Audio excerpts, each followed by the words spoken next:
UP के मुजफ्फरनगर के रसूलपुर गांव में एक चौधरी गिरधर सिंह नाम का एक आदमी रहा करता था। उसका एक 3 साल का बच्चा था। उसे चेचक हो गया और काफी इलाज करने के बाद भी वो जिंदा नहीं बच सका। रात में उसकी मौत होने से सुबह उसके अंतिम संस्कार करने का निर्णय किया।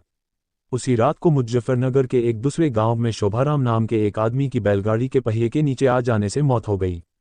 उसको अस्पताल ले जाते वक्त रास्ते में ही उसकी मौत हो गई। मृतक के घरवालों ने उसका दाह संस्कार कर दिया।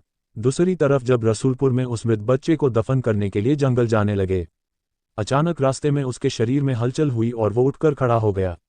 लोग ये देखकर दंग रह गए, लेकिन बाद में उसको जिंदा देखकर सभी खुश हो गए। लेकिन लोगों को ये पता नहीं था कि उस बच्चे के शरीर को किसी और की आत्मा ने जकड़ रखा था। उस 3 साल के बच्चे में 23 साल के शोभाराम की आत्मा घुस चुकी थी। वो अलग जगह पर आकर बहुत परेशान हो रहा था और खाना खाने से मना कर रहा था, लेकिन बड़ी मुश्किल से समझाकर उसको खाने के लिए राजी किया। एक दिन वो बच्चा अपनी माँ के साथ उसके ननिहाल जा रहा था कि अचानक रास्ते में वो जगह आई जहाँ शोभाराम की मौत हुई थी। उस बच्चे ने इशारा करके बताया कि ये रास्ता उसके गांव की ओर जाता है। उसकी माँ उसकी बातों को अनसुना कर उसके ननिहाल चली गई। उसके ननिहाल में आत्माराम के गांव का एक आदमी जगन्नाथ किसी काम से आया।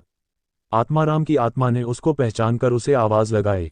जगन्नाथ को बच्चे के मुंह से अपना नाम सुनकर अचंभा हुआ। जगन्नाथ के पूछने पर उस बच्चे ने उसका पूरा इतिहास बता दिया और बोला कि मेरी मौत से पहले ही तुम लोगों ने मुझे जला दिया, और इस बच्चे के खाली शरीर को देखकर इसमें रहने लग गया। जब जगन्नाथ ने ये बात अपने गांव में बताई तो उसके पूरे परिवार के आत्माराम से मिलने चल दिए। उस बच्चे ने सबको पहचान लिया और वो उनके साथ उसके गांव चल दिया, और उसने वापस रसलपुर आने से मना कर दिया, लेकिन लोगों के समझाने पर मान गया।